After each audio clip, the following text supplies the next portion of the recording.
I am so excited for the 4th MCU Spider-Man movie, Spider-Man Brand New Day. However, this has gotten me thinking about the original Spider-Man 4, or what was supposed to be Spider-Man 4, with Tobey Maguire that was supposed to have come out back in 2011. I remember being a kid and I saw a supposed screenshot of Spider-Man fighting the Lizard. Unfortunately, due to the nature of the internet and how long it has been, I cannot find this picture, but it was really cool and very convincing. Although maybe he was still going to be in the movie, because according to Screen Rant, Spider-Man 4 was going to focus on his transformation as the Lizard and his motivations for why he hates Spider-Man. Although I don't think Sam Raimi was going to repeat what Spider-Man 3 did and have more than one villain, I think he was going to set up the Lizard in Spider-Man 4 and then have him come in Spider-Man 5 as the primary villain. Much like how in Spider-Man 2, it set up Harry Osborn becoming the new Goblin for Spider-Man 3. However, the real villain for Spider-Man 4 was supposed to be the Vulture, played by John Malkovich. Which, fun fact, the original villain for Spider-Man 3 was supposed to be the Vulture, played by Ben Kingsley. And reading on what they were going to do with them, it sounded amazing. Like, the story sounded really cool. I know it contradicts what I actually put for the title, but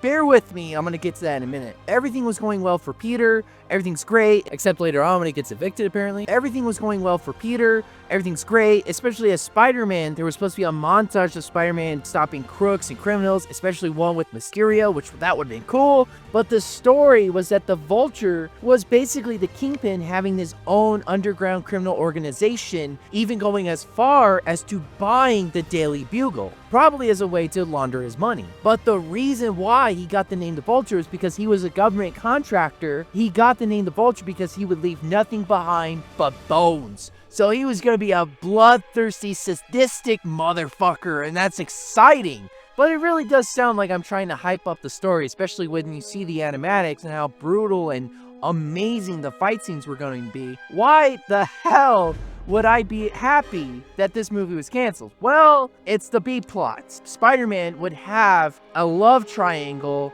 with Mary Jane and Felicia Hardy. Felicia Hardy would actually be played by Anne Hathaway. In this story, Felicia Hardy is actually the daughter of the Vulture, who after the acquisition of the Daily Bugle, Peter ends up cheating on Mary Jane with Felicia Hardy. They fall in love, they even kiss, and this leads to the downfall and the eventual breakup of Peter and Mary Jane. And no, that doesn't mean that Peter ends up with Felicia Hardy. They don't even end up together. I mean, it's probably has something to do with the fact that Peter murdered her dad, but you know what? I think that's something that could be worked through. I don't know if it sounds dumb to be so concerned about this subplot, but it does affect the ending, since Peter would end up being alone, and from my understanding, allegedly, this whole ordeal would have led to a depressing ending, leading to Peter Parker giving up the Spider-Man mantle again. Which, why? He already did that in Spider-Man 2. This whole movie is so redundant. And it doesn't matter how you feel about Mary Jane, nor am I trying to defend her for her actions in previous movies. Regardless of that, I think it's fair to say that I would be extremely annoyed and frustrated to have yet another Peter MJ complicated relationship subplot for a 4th time. Like, we had enough of that from the comics. Can we have a break from that in movie form? And it could have been the movie that could have saved Mary Jane for a lot of people.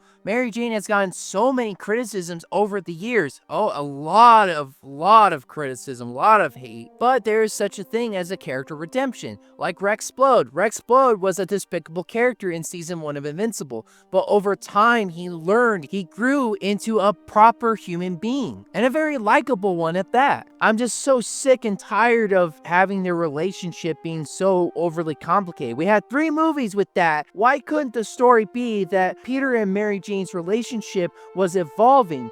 Maybe you could have had Peter get a promotion and having him be able to afford having a place for him and her to live in. Just have it evolve. Maybe show some scenes where they're spending time together. Maybe the subplot could have been that Mary Jane is actually getting back on her feet to become an actress and getting decent gigs. I just think it would have been better if, like, the story was them growing as people, as a couple, eventually leading to their marriage. And I've said this in a previous video, but I felt that Spider-Man 3 was a perfect somber ending. I think I'm the only person who actually likes Spider-Man 3. Flaws and all.